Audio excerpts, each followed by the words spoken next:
Hello guys, welcome back to commerce friendly. And आज मैं आप सबके साथ शेयर करने वाला हूं मेरी revision strategy for CA intermediate group one, so that I was able to score 60 plus in all the four subjects of CA inter group one in November 2020 attempt, where my score in the subject of accounts was 86, law was 70, costing was 71, and for taxation I had scored 68. Although मैं सिर्फ अपने marks की बात करूं तो I was not satisfied with two of my scores, mainly costing और tax. I had expected much more than what I got, and that is the reason why मैंने result के नेक्स्ट डे ही, जैसे ही वेरिफिकेशन विंडो ओपन हुई, I had applied for verification for these two subjects and along with that also for the subject of accounts as well. Reason being कि accounts में मुझे 2-4 marks ज़्यादा expected थे और आई बिलीव कि शायद 2-4 marks ज़्यादा मिलने ही चाहिए थे, इसीलिए I applied for that subject too. So अब देखते हैं क्या रिजल्ट आता है, बट स्टिल अभी मैं आपके साथ शेयर करूंगा that what was my revision strategy, की लेक्चर्स खत्म करने के बाद कैसे मैंने अपना रिवीजन प्लान करा so that I was able to score the mark of exemption. जो 60 मार्क्स का एक पर्टिकुलर मार्क बन रखा है इंटर और फाइनल लेवल के एग्जाम्स में कि एक एग्जाम्शन मार्क क्रॉस करना है बस, तो वो एक 60 मार्क्स का मार्क जो है वो मैंने कैसे क्रॉस करा इन all the four subjects. Revision strategies किन किन बुक्स पर ज्यादा फोकस करा, what were my favourite subjects, किन सब्जेक्ट्स में मैं खुद को थोड़ा वीक समझता था, वो सब मैं आपको इस वीडियो के अंदर बताऊंगा. फाइन. ओके, सो सबसे पहले अगर मैं बात करूं regarding my rankings for favouritism to the subjects, कि कौन सा सब्जेक्ट मेरा ज़्यादा फेवरेट था, कौन सा सब्जेक्ट था जो बस हाँ ठीक है सिलेबस में तो करना ही पड़ेगा, वो वाली फीलिंग थी. सो सबसे पहले मेरा most favourite subject as always is accounts. जिंदगी का सबसे पहला प्यार अगर स्टडीज की बात करूं तो अकाउंट्स ही है और अकाउंट्स ही रहेगा, बिकॉज ये एक ऐसा सब्जेक्ट है जो सब्जेक्ट करने में मैं कभी भी ना आज तक बोर हुआ हूं, ना आगे कभी भगवान करे होऊंगा. Accounts is the subject which I love to do and that is why मेरा मेन फोकस जो रहता है वो हमेशा अकाउंट्स पर ही रहता है. So accounts is the most favourite subject of mind. Then उसके बाद second most favourite was tax, because tax एक ऐसा सब्जेक्ट है जहां पर एक्चुअली आपके इंटेलेक्ट की जरूरत पड़ती है. जितना ज्यादा आप दिमाग लगाओगे ना टैक्स के अंदर उतना ज्यादा मजा आएगा. So tax was my second most favourite subject and these two were the subjects which I was mostly engaged in during my revisions में मेरा मेन फोकस जो था वो इन सब्जेक्ट्स पर ज्यादा होता था as compare to the remaining two, because my main focus was कि इन सब्जेक्ट्स में मुझे ज्यादा अच्छा स्कोर करना है एंड बाकी दो सब्जेक्ट्स में एग्जामिशन की जो लिमिट होती है 60 मार्क वो क्रॉस हो जाए तो भी चलेगा मेरे को, ठीक है. तो सबसे पहले मैंने अकाउंट्स, दूसरा tax, third was costing, since costing जो है वो भी कंप्लीटली प्रैक्टिकल बेस्ड ही था. सो मैं नंबर्स के साथ वाला कोई भी अगर सब्जेक्ट होगा तो वो करने में तो मजा ही आता है. प्रॉपर थ्योरी बेस्ड सब्जेक्ट होता है तो वो करने में मैं थोड़ा सा बोर हो जाता हूँ.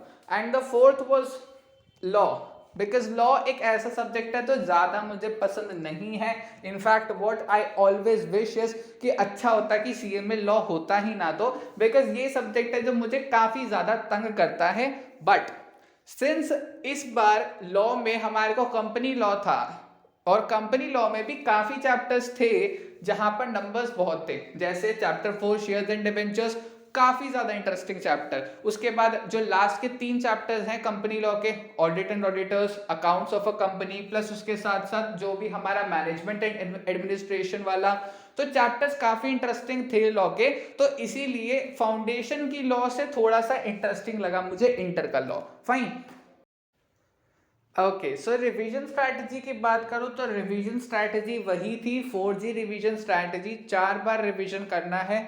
स्टार्टिंग में मेरा जो एम था it was 3 revision only, but since exams जो है वो पहले होने थे 1 नवंबर से, बट वो पोस्टपोन हो गए बाय 20 डेज. सो इसीलिए उन 20 डेज के पोस्टपोनमेंट की वजह से आई डिसाइडेड कि अब ये 3G जो मेरी रिवीजन थी उसको 4G में कन्वर्ट करने का सही मौका है. सो आई थॉट कि अब वो 3G स्ट्रैटेजी जो है वो 4G में कन्वर्ट करनी चाहिए. अगर मैं अपने लेक्चर्स की बात करूं so my lectures for the first group were completed by the end of July and since July end हो चुका था and papers की अगर मैं बात करूं still I had 4 months. अगर मैं चाहता तो नेक्स्ट 2 मंथ्स में अपना ग्रुप 2 का जो रिमेनिंग सिलेबस था वो कंप्लीट कर सकता था, बिकॉज मैंने एफएमई को ऑलमोस्ट कंप्लीट कर रखा था, रिमेनिंग 3 सब्जेक्ट्स मेरे पेंडिंग थे। अगर थोड़ा सा अपने ऊपर प्रेशर डालना पड़ता तो कंप्लीट द लेक्चर्स, बट मैं चाहता तो 2 महीने में मैं कंप्लीट कर सकता था। But what would have been its end result was कि मैं जब भी पेपर देने बैठता नवंबर में, I would have not been giving my 100% in the exam, and that is the thing which I literally do not like. What matters to me is कि जब भी मैं पेपर देने बैठूं I should be 100% confident कि हाँ मैं इस paper को देने के लिए I am 100% ready for that। मैंने अपना completely रिविजन कर रखा है एंड पेपर देने के लिए मैं तैयार हूं। सो इसीलिए व्हाट आई थॉट वाज कि better option would have been कि मैं एक ग्रुप दूं नवंबर में and this for the second group I should go for May. तो इसीलिए फर्स्ट रिवीजन जब स्टार्ट करा तो फर्स्ट रिवीजन 15 डेज पर सब्जेक्ट, 60 डेज के अंदर फर्स्ट ग्रुप जो है वो एक बार कंप्लीटली रिवाइज हो गया। ऑल्दो अगर मैं नंबर ऑफ डेज की बात करूं तो वो 60 से भी कम लगे थे, बिकॉज फर्स्ट रिवीजन में हर सब्जेक्ट जो है वो 12 to 13 डेज में कवर हो चुका था except for law, because law करने में थोड़ा टाइम ज्यादा लगा था। नेक्स्ट मैं बात करूं सेकेंड रिवीजन, तो जहां फर्स्ट रिवीजन में मैं I use to take 1 chapter a day, however second revision में सिंस अब एक बार सब चैप्टर्स जो है वो रिवाइज हो चुके हैं, I use to take almost 2 to 3 chapters a day, so that अब वो 15 दिन का जो रिवीजन था वो ऑलमोस्ट 5 डेज में कंप्लीट हो जाए। बात करूं अगर सेकेंड रिवीजन की, तो अकाउंट्स और टैक्स ये 2 सब्जेक्ट्स थे जो 5-5 दिन में कंप्लीट हो गए, कॉस्टिंग भी ऑलमोस्ट हो गया था, but law was a subject which took about 7 to 8 days, so almost 21 days के अंदर अंदर सेकेंड रिवीजन भी खत्म हो चुका था। Then when I got to know that our exams have been postponed and I decided कि हम अब मैं 2 रिवीजन के बाद अब थर्ड रिवीजन जो 1.5 डे में एग्जाम से पहले करने वाला था उससे पहले एक और मौका मिल रहा है, so I decided to plan another revision for named as the third revision, but due to certain issues in my family I was not able to do that for 2 subjects, namely accounts and costing. तो third revision का part जो था वो सिर्फ 2 subjects के लिए मैं कर पाया, first was law and second was tax, and then fourth revision was the revision before exam जो 1.5 डे मिलता है, उसमें फोर्थ रिवीजन करा। So this was the 4G revision strategy, जहां पर धीरे धीरे अगर रिवीजन का टाइम कम करूं, so I was able to easily finish my complete syllabus for the subject in less than 1.5 days। ऐसा होता था कि मैं पेपर अगर मेरा कल सुबह है तो आज रात को 10 बजे के आसपास मेरा सिलेबस आराम से खत्म हो जाता था। In the next couple of hours what I used to do was I used to call my friend, और जो भी हमारी क्वेरीज रहती थी वो हम दोनों एक दूसरे के साथ सॉल्व करते थे। देन 12-12:30 के around we used to go for sleep and next day उठ के एक बार दोबारा चीजें देख ली जहां पर थोड़े डाउट्स होते थे, एंड आफ्टर 11 AM बस बुक्स छोड़ देता था, बिकॉज पेपर से 1-2 घंटा पहले बुक्स छोड़ देना is the better option, because अगर मैं पेपर से 15 मिनट पहले बुक खोल के रखूंगा तो प्रेशर दिमाग पर बढ़ेगा, एंड अगर पेपर करने से पहले प्रेशर ऑलरेडी है दिमाग में तो पेपर खराब जाने के चांसेस बढ़ जाते हैं। So what I used to do is कि पेपर जो है वो स्टार्ट होने से ऑलमोस्ट 2-3 घंटा पहले बुक्स को बंद कर दूं। So what I used to do was I used to complete my revision, जो एग्जाम से पहले वाला रिवीजन होता था by 11 AM max on the exam date, और उसके बाद बुक्स जो थी वो मैं घर पर ही छोड़ के जाता था before leaving for the exam centre. Actually exam centre जो मेरा था it was about 20 kilometres far from my home. Even if I was living in Delhi, still I feel my exam center to be in Noida. I literally do not know what was the reason for that, बस ऐसे ही मन करा कि इस बार paper Noida में देने हैं तो इसीलिए एग्जाम सेंटर भर दिया नोएडा, और नोएडा में सेंटर पड़ गया ग्रेटर नोएडा। तो ऑलमोस्ट 20 किलोमीटर्स दूर था मेरा जो एग्जाम सेंटर था, and I used to travel by metro, so मुझे ऑलमोस्ट 1 to 1.5 आवर लग जाता था ट्रैवलिंग में, प्लस फिर वही इसी लेकिन एग्जाम है इसलिए थोड़ा जल्दी भी निकलना पड़ता था। So I used to leave for the exam centre by 11 or 11:15, और फिर वहाँ से बस घर से निकलते ही एक बार गुरुद्वारा साहिब मत्था टेका और फिर बस वहाँ से निकलता था। सो इसीलिए घर पर बुक्स छोड़कर ही जाता था कि बस घर से जैसे एग्जाम सेंटर के लिए निकलूंगा फिर बुक्स नहीं लेनी। And what I used to calm my mind was two things. First, reading a novel. मैं बैग में नॉवल रख लेता था, उस टाइम पे मैं एक नॉवल पढ़ रहा होता था। I guess the name of the novel was to you with love by Shravya Bhinder. तो मैं वो नॉवल पढ़ता था एंड देयर आफ्टर अगर 2-4 पेज उसके पढ़े एंड उसके साथ साथ फिर गाने सुन लिए टू काम my self down. Because what is important is कि रिलैक्स होके पेपर दोगे ना तो पेपर हमेशा अच्छा जाएगा। स्ट्रेस में आके पेपर दोगे तो गलतियां करने के चांसेस जो है वो ज्यादा इंक्रीज हो जाते हैं। So that was what was my strategy. अब बताता हूँ कि रिवीजन करते टाइम मैंने किन किन चीजों पर ज्यादा फोकस करा।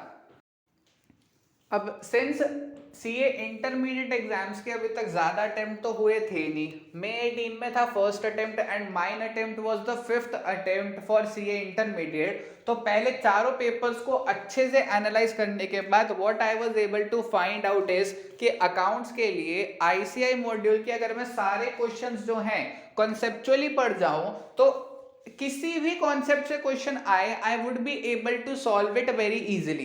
Because what actually happens in CA intermediate accounts paper is कि क्वेश्चन जो है वो आईसीआई के मॉड्यूल के क्वेश्चन जैसा ही होगा, बट 2-3 एडजस्टमेंट्स उनके अंदर एक्स्ट्रा जो है इंस्टीट्यूट डाल देता है ताकि टेस्ट करने के लिए कि बंदे के अंदर एक्चुअली दिमाग है या वो सिर्फ आईसीआई के मॉड्यूल के क्वेश्चंस रट के आ गया है।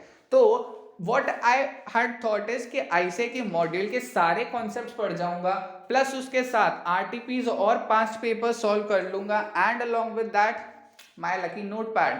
तो अगर उसके साथ उनके भरोसे इन चारों चीजों पर ज्यादा फोकस करूंगा तो I be able to score very well. And these were the 4 things which I actually focused on during my all the 4 revisions for the accounts. सबसे पहले आईसीआई मॉड्यूल, हर एक कॉन्सेप्ट के ऊपर आईसीआई ने इलस्ट्रेशन बना रखी है। तो आईसीआई के मॉड्यूल जो है वो काफी ज्यादा अच्छी है अगर मैं बात करूं अकाउंट्स के पर्सपेक्टिव से, तो वो करी प्लस उसके साथ वेरियस आरटीपीज जो भी थे पिछले कुछ अटेम्प्ट्स के वो करे। Then thereafter what I did was past papers plus उसके साथ साथ कहीं भी कोई ऐसा क्वेश्चन मिलता है चाहे वो मेरे इंस्टीट्यूट का मटेरियल हो, किसी फ्रेंड ने उनके टीचर के इंस्टीट्यूट के मटेरियल से मेरे को कोई क्वेश्चन भेजा हो जहां पर मुझे कोई पॉइंट अच्छा लगा हो, वो मैं उस नोटपैड में जॉट डाउन कर लेता था। तो वो नोटपैड जो है वो भी बहुत काम की चीज थी मेरे लिए from my class 12th accounts exams. ठीक है, तो फिर उसके बाद फिर अब लॉ की बात करूं तो आफ्टर एनालाइजिंग द पेपर्स, जितने भी मैंने पेपर्स देखे थे पास्ट अटेम्प्ट्स के, what I was able to find out is कि पहले 2 अटेम्प्ट्स में जो क्वेश्चंस थे they were mainly from ICAI module bank questions. लेकिन अगर मैं बात करूं नेक्स्ट 2 अटेम्प्ट्स की तो क्वेश्चंस के केस स्टडी बेस्ड क्वेश्चंस जो बन रहे थे वो इन बिटवीन एग्जांपल्स से फ्रेम होकर बन रहे थे। सो what I focused on was कि आईसीआई की मॉड्यूल अच्छे से समझनी है लॉ के लिए। जो इंस्टीट्यूट की मॉड्यूल है वो तो ठीक ही है लेकिन फोकस स्टिल आईसीआई के मॉड्यूल पर ज्यादा रखा। प्लस उसके साथ साथ केस स्टडी बेस्ड क्वेश्चंस के लिए दोनों आईसीआई की जो मॉड्यूल्स हैं उनके अंदर हर एक एक एग्जांपल को मैंने पढ़ा सो दैट कि अगर सिमिलर क्वेश्चन फ्रेम होके आ जाता है तो मेरे दिमाग में एटलीस्ट थोड़ा आइडिया हो कि इस क्वेश्चन का आंसर कैसे फ्रेम करूं।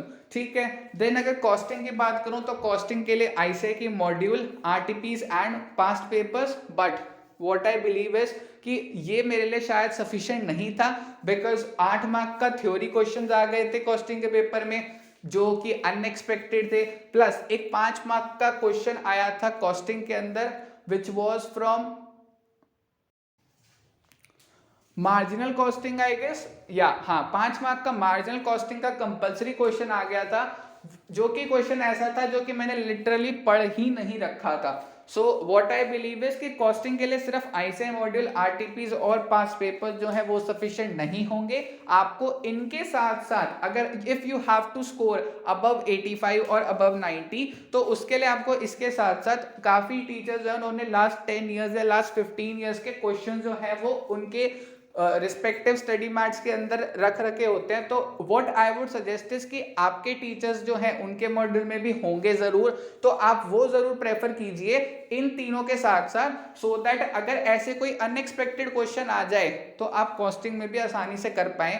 बिकॉज फर्स्ट ग्रुप की अगर मैं बात करूं तो ऐसा अनएक्सपेक्टेड क्वेश्चन ना तो अकाउंट्स में ना ही लॉ में थे। इनफैक्ट लॉ में काफी क्वेश्चंस जो थे वो सीएस इंस्टीट्यूट जो थे उसके स्टडी मार्ट से उठ के आ गए थे। इनफैक्ट कुछ क्वेश्चन ऐसे भी थे जहां पर लिटरली आपको दिमाग लगाना था, बिकॉज ऐसी कुछ चीजें आपने पढ़ ही नहीं रखी थी आईसीआई मॉड्यूल में, बिकॉज वहां पर एक्चुअली आपकी नॉलेज टेस्ट हो रही थी। तो लॉ का पेपर और कॉस्टिंग का paper were actually great, because वहां पर कुछ चीजें ऐसी थी जहां पर आपके लिए सिर्फ आईसीआई मॉड्यूल जो है वो सफिशिएंट नहीं होगी। ठीक है, नेक्स्ट मैं बात करूं टैक्सेशन की, तो टैक्सेशन के लिए प्रोविजंस के लिए तो आईसीआई की मॉड्यूल सफिशिएंट है, बट क्वेश्चंस कभी भी अगर आप एक्सपेक्ट करेंगे कि डायरेक्ट आईसीआई मॉड्यूल से आ जाए, आज तक तो नहीं हुआ है, चाहे कोई भी अटेम्प्ट का पेपर हो। एंड आई इवन बिलीव कि ना शायद आगे भी होगा, बिकॉज टैक्स के पेपर का लेवल जो है वो नवंबर 20 से धीरे धीरे बढ़ ही रहा है। नवंबर 20 अटेम्प्ट भी काफी ज्यादा अच्छे लेवल का था, and so was January 21 attempt as well. तो टैक्स के लिए भी what was my strategy was कि जो मेरे कोचिंग वाले इंस्टीट्यूट जो थे उन्होंने रिवीजन नोट्स काफी अच्छे बनवाए थे टैक्स की, अगर मैं बात करूं for both direct tax as well as indirect tax, तो मैंने वो प्रेफर करे। प्लस उसके साथ साथ my notepad was applicable to me for CA intermediate exams for 2 papers, the 2 most favourites of mine, accounts and tax. जो भी उनके ऐसे पॉइंट्स होते थे जो मैंने नहीं देख रखे, या फिर ऐसी चीजें जहां पर मुझे दिक्कत आ रही है, वो सब मैं वहां जॉट डाउन कर लेता था। तो वो मेरे नोटपैड ने मुझे इन 2 पेपर्स में जरूर बहुत साथ दिया है। And this was what I did for my revision so that I was able to score this well in exams, and almost 300 touch करते करते ही बस रह गया in the CA intermediate group 1, although I have applied for verification for 3 subjects, so what I just hope is fingers crossed 4-5 number बढ़ जाए, एक 300 वाला mark जो है वो हो जाए टच, तो काफ़ी अच्छा रहेगा। So would be at I'll be trying in my group 2 exams as well कि 300 मार्क जो है वो ग्रुप 2 में भी छूने की मैं ज़रूर कोशिश करूंगा। And I hope this video has been helpful for you for planning your revision strategy for your group 1 exams for CA intermediate as well. Hope you have liked the video. Don't forget to like, share and subscribe. And अगर आपकी revision strategy जो है वो कुछ different है, जो आपके लिए सक्सेसफुल भी हुई है, then do share that in the comment box so that अगर कोई बंदा आके देखना चाहे कमेंट बॉक्स में आपकी रिवीजन स्ट्रैटेजी जो आपके लिए सक्सेसफुल हुई एंड वो खुद इंप्लीमेंट करना चाहे, then they would be benefited as well. Till then, stay tuned, stay safe, stay happy. Thank you very much.